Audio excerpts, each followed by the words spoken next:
Rasulullah melanjutkan sabdanya, ihfadillah yahfadka. Jagalah Allah, maka Allah akan menjagamu.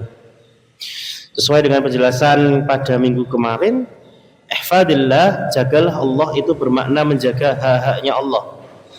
Menjaga hak Allah berarti melaksanakan kewajiban kita sebagai hamba, yaitu menjalankan seluruh ajaran, seluruh perintah dari Allah dan menjauhi larangannya. Menika artinya adalah ihfadillah, menjaga Allah, menjaga haknya Allah. Maka ketika kita bisa menjaga haknya Allah, Bapak Ibu sekalian, yahfadka, kata Rasulullah, maka Allah akan menjagamu. Ya. Maka Allah akan menjagamu dari seluruh kesusahan di dunia, seluruh kekhawatiran di dunia, bahkan kekhawatiran di akhirat dan sebagainya. Menjaga kekhawatiran, kecemasan dalam perkara harta, perkara keluarga dan sebagainya, insyaallah. Tapi syaratnya adalah dengan menjaga hak-haknya Allah, menjalankan seluruh perintah Allah dan menjauhi larangan-larangannya secara kafah, secara sempurna. Maka yahfadka, maka akan dilindungi oleh Allah, akan dijaga oleh Allah. Kemudian dilanjutkan, ihfadillah, jagalah Allah, tajidhu tujahaka. Jagalah Allah, maka kamu akan mendapati Allah akan ada di sekitarmu. Maksudnya apa?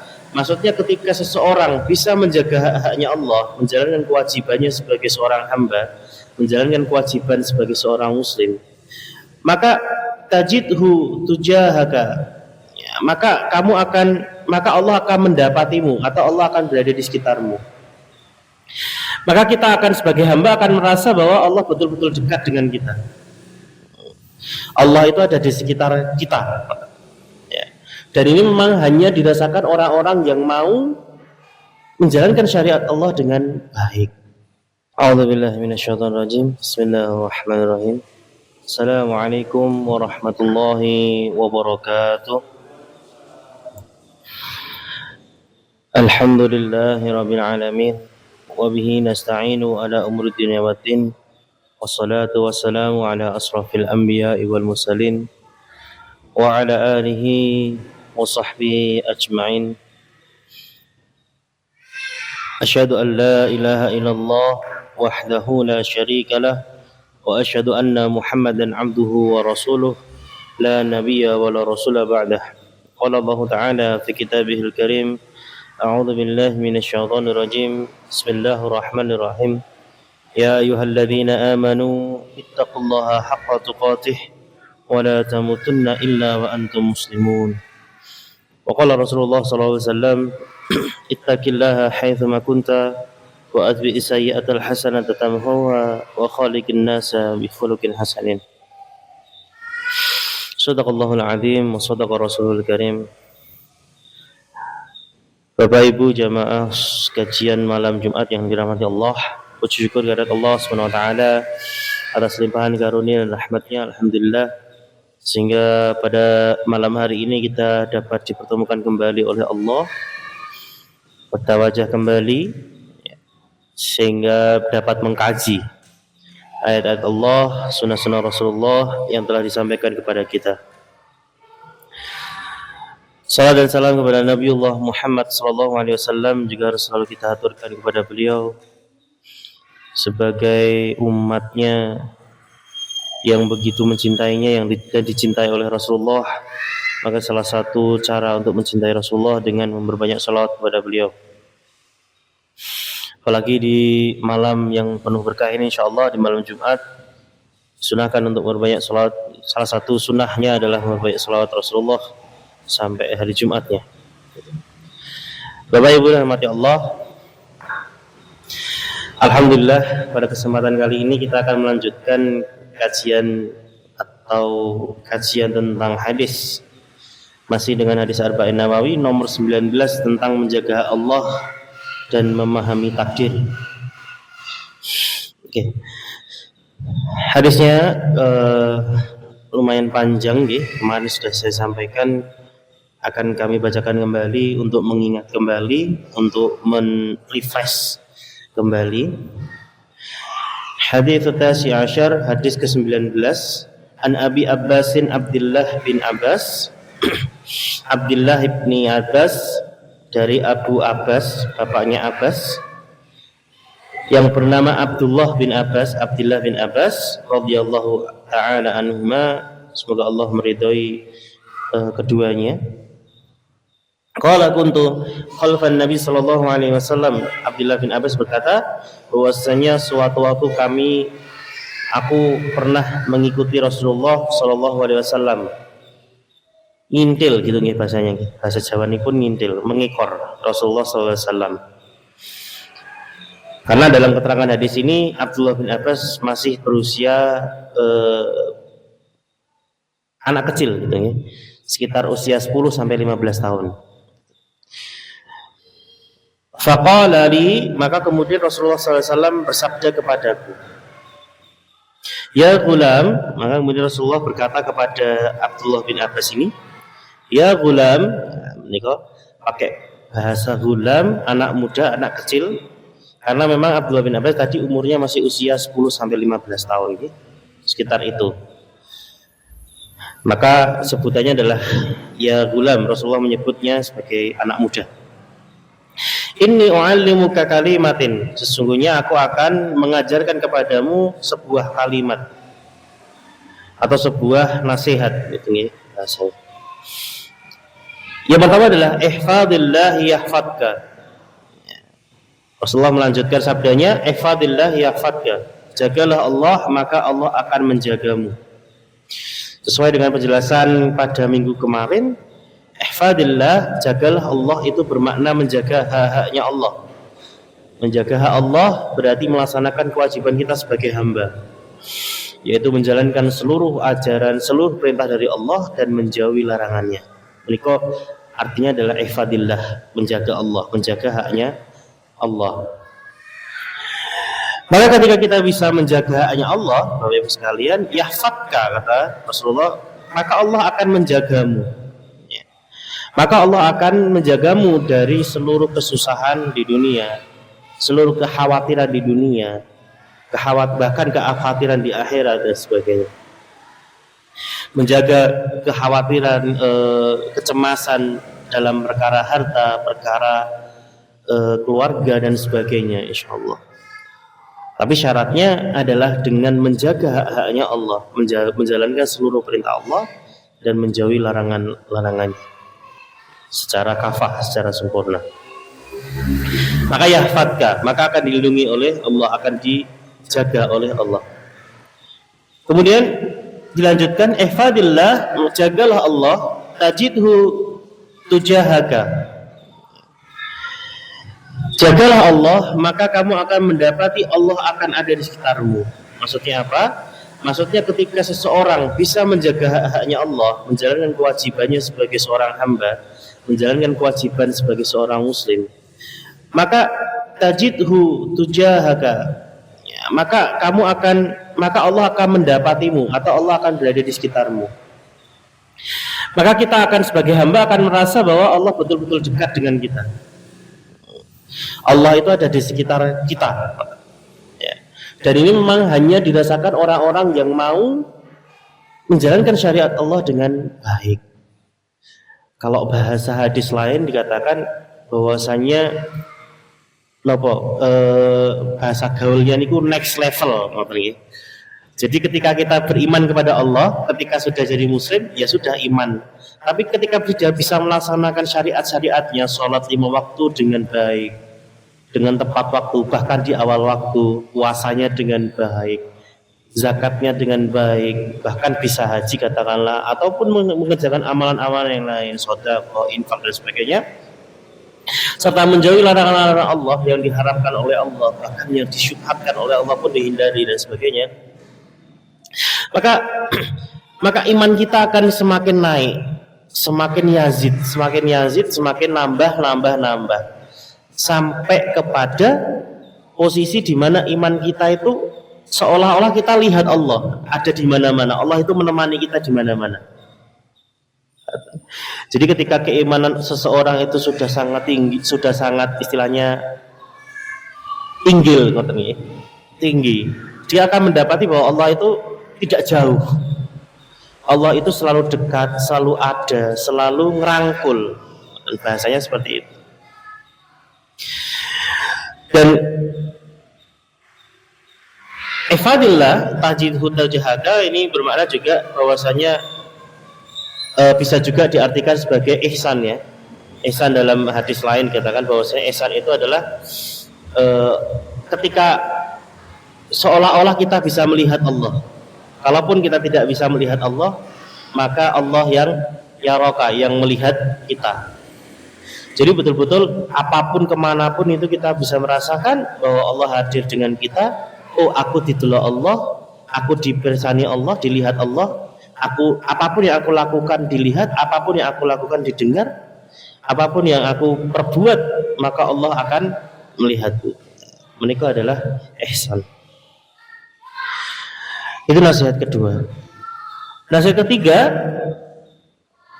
mohon maaf sebelum masuk nasihat ketiga, tajidhu tujahaka, kamu akan mendapati Allah akan dari sekitarmu, maka itu juga sebagai simbolik atau sebagai istilahnya nasihat bahwasanya ketika kita sudah dekat dengan Allah, Allah itu akan menjaga kita.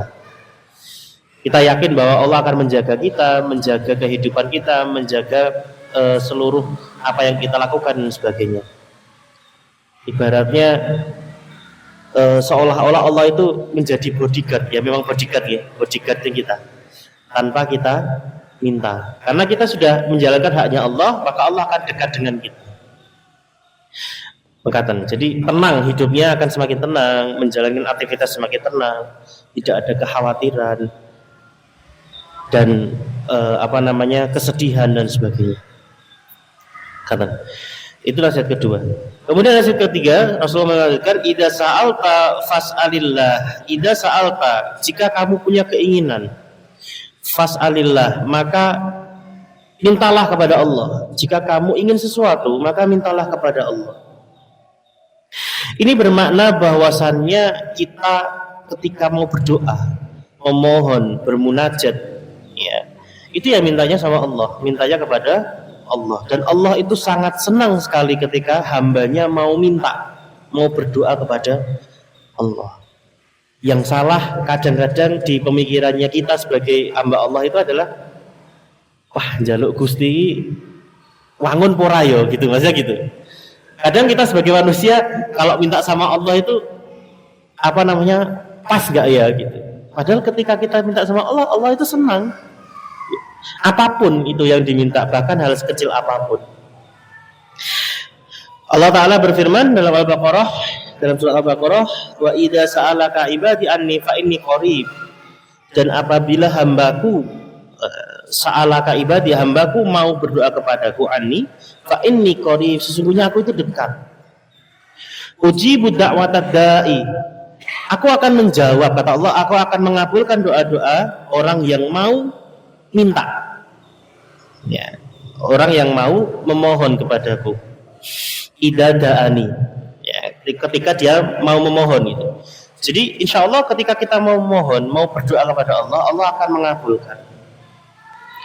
Falyastajibu li falyastajibu li, maka hendaklah mereka memenuhi segala perintahku. Wal yu'minu bi, dan beriman kepadaku. La'allahum yarsyudun, maka kamu akan selalu dalam hal jalan kebenaran. Begitu. Jadi Allah sudah menyatakan sendiri, fa inni qarib, sesungguhnya saya dekat. Allah itu dekat. Jadi mintalah kepada Allah apapun itu, bahkan hal sekecil apapun. Namun syaratnya ada. Syaratnya agar bisa dikabulkan itu ada dalam hadis ini dan juga dalam Quran. Syaratnya adalah falyastajibuli, maka laksanakan perintahku, apa yang diperintahkan kepadaku dilaksanakan. Mohon maaf, yang diperintahkan kepadamu, kepada hambanya, ya dilaksanakan. Wal yu'minu bi, dan berimanlah kepadaku. Sama, itu redaksinya sama dengan hadis yang tadi, ihfadillah tadi, menjaga haknya Allah. Artinya ketika kita ingin dikabulkan doanya, maka jagalah hak-haknya Allah, jalankan perintahnya Allah, dan jauhi larangannya. Namun Bapak Ibu sekalian, dalam hal doa menika para ulama mengatakan bahwasanya doa menika responnya Allah itu wonten tiga, ada tiga. Ketika seorang hamba berdoa kepada Allah, itu respon Allah ada tiga. Yang pertama mengabulkannya, yang kedua menundanya, yang ketiga adalah menggantinya dengan lebih baik. Jadi responnya Allah itu wonten tiga. Ketika kita berdoa minta sesuatu, Allah akan merespon dengan salah satu dari tiga hal ini. Yang pertama mengabulkan sesuai keinginan kita. Misalkan kita katakanlah minta sebuah motor, katakanlah ya. Minta kepada Allah, ya Allah, ya Allah minta kami minta untuk dimampukan bisa beli motor misalkan. Maka kemudian Allah betul-betul memberikan motor yang seperti yang kita inginkan. Nah, contoh menikah. Ini adalah responnya Allah. Yang pertama adalah mengabulkan sesuai dengan keinginan kita. Yang kedua adalah menundanya atau menundanya untuk nanti atau untuk tambahan timbangan di akhirat. Itu yang kedua. Artinya ketika kita berdoa bisa jadi tidak dikabulkan, tapi ternyata dengan doa kita yang istiqomah itu nyuwun terus pada Allah, ternyata itu nanti memang ditunda sampai betul-betul kita siap untuk menerima apa yang kita minta. Atau mungkin nanti jadi tabungan untuk memberatkan pahala kita di akhirat. Contoh misalkan, ya Allah, misalkan minta untuk bisa dimampukan haji atau dipanggil haji katakanlah. Ini gitu. Qadarullah memang mintanya dari sekarang, tapi ternyata mampunya itu setelah 10 tahun lagi atau 15 tahun lagi. Maka kemudian setelah 15 tahun meskipun katakanlah tabungannya dari yang cekap, ternyata kita dipanggil oleh Allah dan ternyata ada saja rezeki yang datang. Maka itulah waktu di mana kita betul-betul siap untuk diberikan apa yang kita minta tadi. Nah, itu yang kedua. Atau bisa juga ditundanya sampai dia kiamat. Tidak dikabulkan oleh Allah, memang ditunda kebaikan tersebut, doa tersebut sampai itu memberatkan amal kita dia di akhirat. Jadi gawe tambah, damel tambah timbangan kebaikan kita di akhirat. Bisa jadi seperti itu. Atau yang ketiga, respon yang ketiga, Allah akan menggantinya dengan lebih baik. Allah akan menggantinya dengan lebih baik. Artinya apa? Artinya yang kita minta itu ternyata ada yang lebih jauh lebih baik. Maka akan diganti atau dikabulkan, tapi bentuknya itu justru lebih baik daripada yang kita minta, yang betul-betul kita butuhkan. Karena Allah sendiri mengatakan, berfirman bahwasanya asa an takrahu syai'an wa huwa khairul lakum wa asa an tuhibbu syai'an wa huwa syarrul lakum. Bisa jadi apa-apa yang kamu senangi, kebaliknya, apa-apa yang kamu benci, apa-apa yang kamu tidak suka, sesungguhnya itu menjadi baik untukmu. Sesungguhnya menurut Allah itu baik untuk kamu. Dan ada juga kalanya apa-apa yang kita senangi itu justru menjadi buruk untuk kita. Dan Allah itu lebih baik, Allah itu lebih tahu kebutuhan kita ketimbang kita sendiri. Maka ketika kita berdoa, bisa jadi Allah akan mengganti dengan yang sesuai dengan kebutuhan kita. Contoh misalkan tadi nyuwun minta kepada Allah motor, ya. Motornya misalkan mintanya Nmax gitu, ingkang ageng, ternyata Allah tahu bahwasanya nanti naik Nmax itu tidak sampai, kakinya tidak sampai karena mohon maaf badan kita mungkin kecil dan sebagainya. Maka Allah ganti dengan yang lebih baik. Misalkan dengan Beat, tapi jumlahnya 2. Wah, jadi setara dengan Nmax sebetulnya. Gitu. Artinya apa? Artinya memang yang mengetahui apa yang kita betul-betul kita butuhkan itu hanya Allah. Maka doa itu kadang tidak selalu dikabulkan sesuai dengan keinginan kita, tapi sesuai dengan apa yang kita butuhkan, bahkan jauh lebih baik daripada apa yang kita minta. Jadi dalam perkara doa seperti itu. Maka mintalah kepada Allah apapun yang kita inginkan. Iyyaka na'budu wa iyyaka nasta'in. Ya, Kepada Allah lah aku meminta, ya kami meminta, wa iyyaka nasta'in, dan juga kepada Allah lah kita minta pertolongan.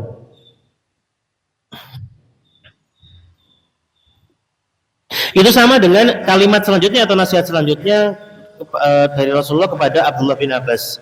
Wa idasta'anta fasta'in billah, dan apabila kamu mohon atau butuh pertolongan, maka mintalah pertolongan kepada Allah. Mintalah perlindungan kepada Allah. Karena memang hanya Allah saja yang betul-betul bisa menjaga kita. Iyyaka na'budu wa iyyaka nasta'in tadi. Nih, kalau mau minta, mau berdoa ya kepada Allah, kalau mohon pertolongan itu juga mohon pertolongannya Allah. Kenapa? Karena tidak ada yang bisa menolong kita kecuali hanya Allah saja. Ya. Bahkan ketika kita ingin melakukan sesuatu pun, ya, tidak ada yang bisa melancarkan sesuatu tersebut kecuali hanya Allah saja. Lagi-lagi prinsipnya adalah la haula wala quwata illa billah. Tidak ada daya dan upaya kecuali hanya dari izin Allah saja. Artinya apa? Artinya memang kita sebagai manusia itu tidak berdaya, Bapak Ibu sekalian. Lemah sekali. Nah, karena kelemahan ini, maka kita minta pertolongan kepada Allah. Ya, maka di setiap aktivitas itu sebetulnya kita disunahkan untuk berdoa. Mau pergi berdoa bismillah tawakkaltu 'alallahi la haula wala quwata illa billah. Itu pernyataan kelemahan kita, bahwasanya kita tawakal sama Allah.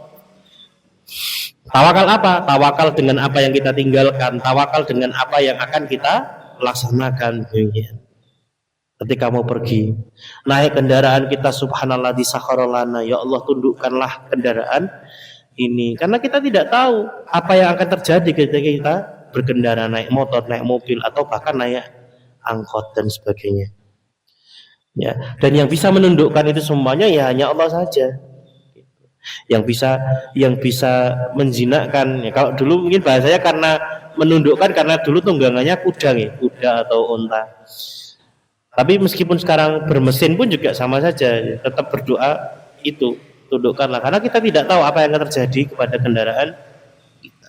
Itu salah satu contoh dari kita meminta pertolongan kepada Allah. Apalagi minta pertolongannya itu adalah dalam hal keimanan, dalam hal ketaatan. Maka kita harus selalu minta pertolongan kepada Allah. Jangan sampai kita itu terlalu sombong, Bapak Ibu sekalian, terlalu sombong untuk minta pertolongan kepada Allah, terutama dalam hal ketaatan, dalam hal keimanan. Maka kita juga selalu disunahkan, diajarkan oleh Rasulullah untuk berdoa. Rabbana la tuzigh qulubana, misalkan. Ya Allah, janganlah Engkau gonjang-ganjingkan hati kami, misalkan. Ya, ba'da id hadaitana, setelah Engkau memberikan hidayah. Ya. Itu artinya apa? Artinya kita memang dianjurkan atau disunahkan oleh Rasulullah untuk selalu berdoa. Jangan sampai ketika kita sudah diberikan hidayah, Allah balikkan lagi kepada kemungkaran, kemaksiatan dan sebagainya. Itu harus minta pertolongan kepada Allah, karena kita memang tidak bisa istilahnya mboten saged menyombongkan diri, apalagi dalam hal ketakwaan. Itu. Dan memang musuh kita itu sangat kuat banget, Bapak Ibu sekalian. Iblis dan setan itu sangat luar biasa dalam menggoda manusia. Maka kita mintanya pertolongan kepada Allah, selalu minta hidayah, minta taufik, dan juga minta perlindungan untuk selalu dikuatkan keimanannya. Banyak doanya, Bapak Ibu sekalian. Ketika kita minta hidayah, yang paling simpel, yang paling gampil doa ini pun adalah inna as'aluka huda, inna as'alukal huda wat tuqa wal afafa wal ghina. Menika yang paling gampil. Ya Allah, berikanlah kepadaku huda, petunjuk, ya, wat tuqa dan ketakwaan, wal afafa dan ampunan, ya, seterusnya. Artinya menika yang paling gampil. Allahumma inni as'alukal huda wat tuqa wal afafa wal ghina. Menika didoa terus, ya. Karena kita tidak tahu kapan kita akan bermaksiat. Ya, kadang kita maksiat itu mboten sadar, bermaksiat itu mboten sadar. Sedang kempal-kempal, sedang kumpul-kumpul, gibah. Ternyata betul sadar ya. Kadang betul sadar karena saking asiknya pembicaraan kemudian gibah dan sebagainya. Atau sedang sendirian kemudian bermaksiat. Melihat hal yang tidak baik atau mungkin mendengar hal yang tidak baik dan sebagainya. Nah, karena kemaksiatan yang tidak kita juga tersebut kadang ya munculnya godaannya itu juga tidak terduga juga. Subuh-subuh sampun wungu, sampun bangun jam 3, ternyata ketika mau subuh ngantuk, akhirnya ketidur dan sebagainya. Itu kan godaan juga. Nah, itu kita minta pertolongan, minta petunjuk, minta perlindungan dari Allah dari hal-hal tersebut. Maka kemudian doa yang tadi inna as'alukal huda wa tuqa wal afa wal ghina itu monggo kita selalu mintakan kepada Allah. Kemudian setelah minta petunjuk, doa untuk ditetapkan hatinya tadi, la tuzigh qulubana ba'da idh hadaitana wa hab lana min ladunka rahmah innaka antal wahhab dan seterusnya. Kemudian juga ada ya muqallibal qulub tsabbit qalbi ala dinika wa ala ta'atik. Itu juga bisa, doa tersebut bisa diulang-ulang terus. Karena tadi memang doa menika syarat doa itu selalu diulang, istiqomah dalam berdoa. Jangan sampai kita punya pikiran wis donga pisan itu nanti Allah akan mengabulkan. Tidak, belum tentu. Keistiqomahan kita dalam berdoa itu juga menjadi penentu juga, penentu dalam dikabulkannya doa. Menikah Bapak Ibu sekalian, iyyaka na'budu wa iyyaka nasta'in itu senada dengan wa in ista'anta fasta'in billah. Apabila kamu ingin meminta pertolongan maka mintalah pertolongan kepada Allah, baik pertolongan dari kemungkaran, dari kekejaman orang-orang sekitar kita atau lingkungan kita, juga minta pertolongan terhadap keimanan atau dikuatkan keimanan dan ketakwaan kita. Begitu. Dan itu sudah diajarkan oleh Allah di surat pertama, yaitu surat Al-Fatihah. Iyyaka na'budu, kepada Allah aku menyembah berdoa, wa iyyaka nasta'in, dan hanya kepada Allah lah kita minta pertolongan. Baik Allah, menikah nasihat keempat. Jadi setelah ihfadillah yahfadka, jagalah Allah maka Allah akan menjagamu, jagalah Allah maka Allah akan ada di sekitarmu. Artinya kita akan merasakan bahwa Allah dekat, kasih sayang Allah dekat, ya Allah selalu menjaga dan sebagainya. Kemudian idza sa'alta fas'alillah, apabila kamu mintanya sama Allah, jangan minta kepada selain Allah. Artinya minta kepada siapa, misalkan ada batu sakral misalkan, contoh nih, ada batu yang jari ini nek njaluk ning kene dikabulkan. Nah, itu bisa jadi itu adalah bisikan setan dan talbis iblis dan sebagainya. Ya, mintanya hanya kepada Allah karena Allah itu dekat. Fa inni qarib, kata Allah, sesungguhnya aku dekat. Ya, jadi dimanapun dalam doa di masjid atau mungkin di rumah, insya Allah Allah mendengarlah. Bukan insya Allah lagi, malah kepastian ya, pasti Allah mendengar. Kemudian wa idza sta'anta fasta'in billah, yang keempat, apabila kamu mohon pertolongan maka mintalah pertolongan kepada Allah. Kemudian Rasulullah SAW melanjutkan nasihat tersebut, wa'lam, ketahuilah wahai anak muda, annal ummata lawijtama'at ala an yanfa'uka, apabila sebuah kaum, sekelompok orang lawijtama'at ala an yanfa'uka, berkumpul untuk kemudian memberikan kamu manfaat, memberikan kamu keuntungan, bisyai'in lam yanfa'uka, maka manfaat itu tidak akan sampai kepadamu, illa bisyai'in qad katabahullahu laka, kecuali memang Allah mengtakdirkan manfaat tersebut untuk kamu. Menika bisa diartikan bahwasanya apabila penjelasan hadis ini dikatakan dalam konsepnya ketika ada seseorang, dan Rasulullah menasihatkan kalaupun seluruh manusia, ini bisa di sini katakan al ummah, di sini ummata, annal ummata niko bermakna seluruh makhluk. Jadi bahkan seluruh makhluk ngumpul jadi satu untuk memberikan carane apa ngumpulkan, katakanlah yang paling gampang misalkan ngumpulkan ngumpulkan uang, mengumpulkan manfaat untukmu, untuk diberikan kepadamu, lam yanfa'uka, maka yang dikumpulkan tadi itu tidak akan bisa memberikan manfaat kepadamu illa bisya'in qad katabahallahu laka, kecuali Allah sudah menuliskan takdirnya untukmu. Artinya gampangannya gini, sebagai contoh katakanlah ini jamaah ar-rahmah menika ngempalaken arto, ngumpulkan uang, sudah mengumpulkan uang, jumlahnya banyak, katakanlah 5 juta misalkan, katakanlah 5 juta. Nah, kemudian 5 juta itu akan disumbangkan kepada salah seorang jamaah, misalkan katakanlah Pak Fulan misalkan.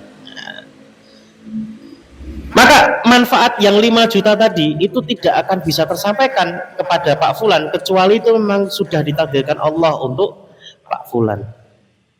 Bisa saja ketika sudah ada niatan menikah dikumpulkan, yuk kita sumbangan untuk sedekah kepada Pak Fulan ini. Ternyata ketika sudah terkumpul 5 juta tersebut, ternyata ada yang lebih urgent. Qadarullah aroma masjidnya bocor, katakanlah, pecah atapnya sampai banjir, katakanlah. Maka yang tadinya 5 juta itu mau disedekahkan kepada Pak Fulan, akhirnya digunakan untuk renovasi masjid. Bisa saja. Maka itu 5 juta itu bukan menjadi takdirnya Pak Fulan, padahal tadinya itu sudah diniatkan untuk Pak Fulan tadi. Nah, ini makna dari hadis ini adalah itu, annal ummata, bahkan Rasulullah mengatakan annal ummata, bahkan ketika seluruh makhluk, seluruh manusia yang ada di dunia ini ngumpul untuk memberikan manfaat kepadamu, lan yamfa'uka, maka tidak akan bisa sampai kemanfaatan itu kepadamu illa bisyai'in, kecuali sesuatu itu telah katabahullahu laka, telah ditakdirkan untuk kamu. Nah, menikah adalah konsep takdir. Wa ini istama'u, ini ada sambungannya, wa ini istama'u ala an yadurruka, dan sesungguhnya jika umat tersebut, seluruh manusia itu berkumpul ayaduruka, untuk kemudian mencelakaimu, bisyai'in, memberikan madarat kepadamu, lam yaduruka illa bisyai'in qad kataballahu alaika, maka mereka tidak akan bisa mencelakaimu, tidak akan bisa memberikan madarat kepadamu, kecuali Allah telah mentakdirkan kemadaratan itu untukmu. Berkata. Nah, 2 kalimat ini itu adalah konsep takdir, Bapak Ibu sekalian. Artinya manusia itu niku boleh berencana. Manusia itu boleh menetapkan suatu rencana, menetapkan suatu niat. Tapi yang mentakdirkan itu hanya betul-betul Allah saja. Bahkan ketika sudah tadi mengumpulkan manfaat tadi untuk diberikan kepada orang yang memang kita niatkan untuk diberikan, kalau Allah tidak berkehendak, ya tidak akan sampai. Begitupun dengan keburukan, ketika seluruh manusia ingin mencelakai kita, kalau Allah tidak berkehendak, Allah tidak mentakdirkan, maka tidak akan bisa untuk mencelakai mereka, mencelakai kita.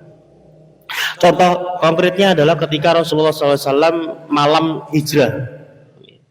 Malam hijrah, Rasulullah SAW sudah menetapkan besok saya mau hijrah ke Madinah. Kemudian Ali bin Abi Thalib, kemudian gimana caranya saya bisa keluar dari Mekah? Karena apa? Karena ketika tersebar kabar Rasulullah mau hijrah, itu para orang kafir Quraisy sudah ngumpul di depan rumahnya Rasulullah. Jadi pun dikepung, Bapak sekalian, dikepung. Untuk apa? Untuk membunuh Rasulullah. Jadi sudah siap untuk membunuh Rasulullah.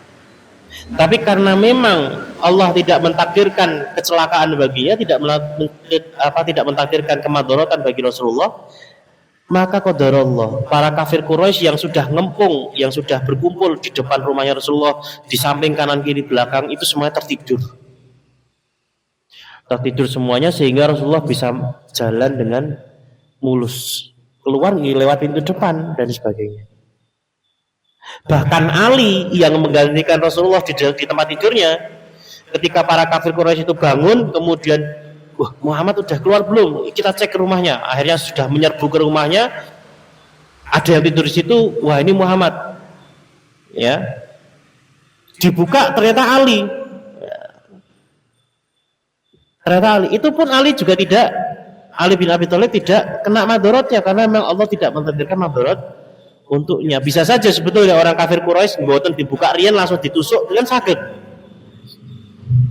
Tapi qadarullah, Allah tidak mentakdirkan kemadharatan, akhirnya dibuka dulu, baru mengetahui oh ternyata Ali ini bukan Muhammad. Kemadharatan atau keburukan kepada Ali tidak terjadi karena memang Allah tidak mentakdirkannya.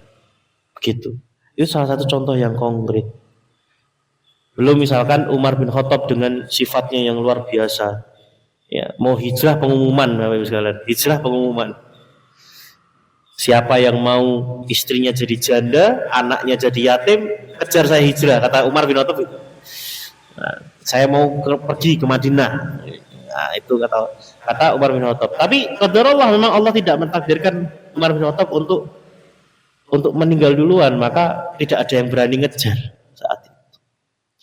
Artinya menikolah salah satu contoh konkret bahwasanya takdir Allah itu akan selalu menjadi penentu untuk kita. Manusia bisa berencana, tapi takdir Allah akan selalu di depan. Cuman lagi-lagi kita tidak boleh kemudian pasrah.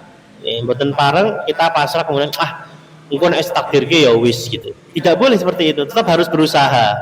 Tetap harus berikhtiar, tetap harus berusaha untuk memenuhi, untuk menjalankan seluruh perintah Allah, untuk memenuhi apa yang kita butuhkan. Ya. Bisa jadi ada yang memang berubah, katakanlah seperti itu. Karena secara gampang secara mudah Allah juga bisa menyampaikan bahwa Allah tidak la yughayyiru biqaumin hatta yughayyiru ma bi anfusihim. Allah tidak akan mengubah suatu kaum kecuali kaum itu mau merubah dirinya sendiri.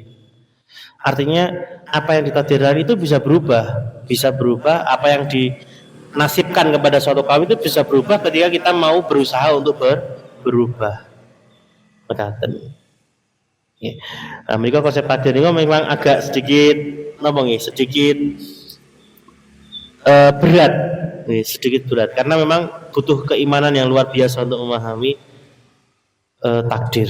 Insya Allah. Cuman kita bisa ambil kesimpulan bahwasanya memang manusia boleh berencana, namun Allah yang menentukan. Maka kita ketika mau berencana apapun minta kepada Allah. Lagi-lagi kembali ke ida sa'alta fas'alillah, kembali ke situ.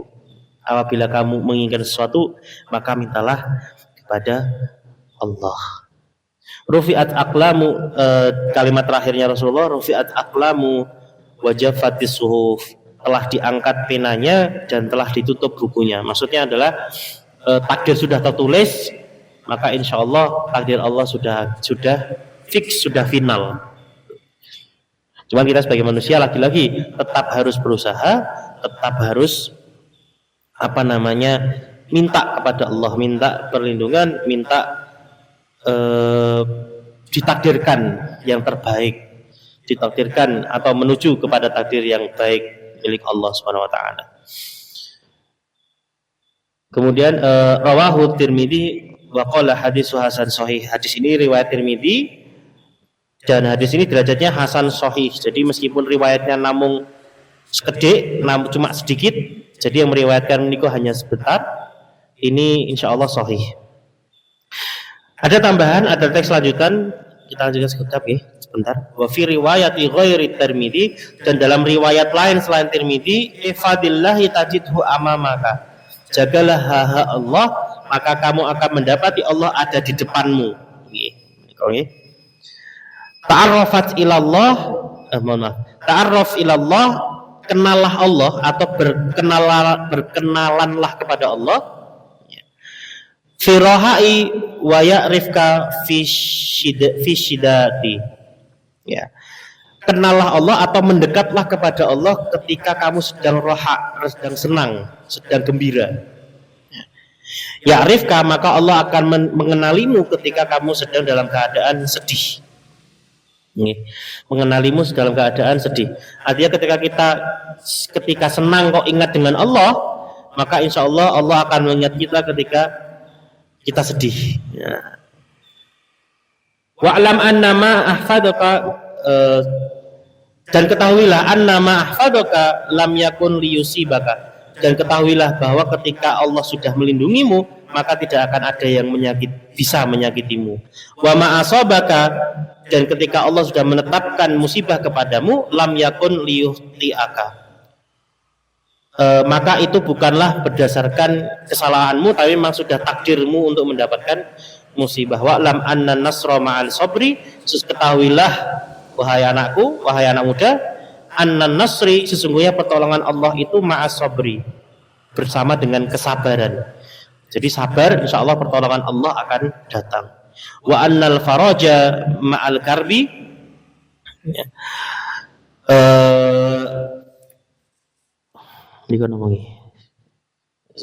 dan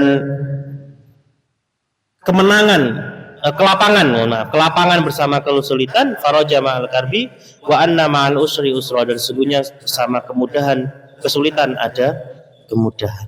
Menikah hadis ini, hadis ke-19 tentang menjaga Allah dan memahami takdir.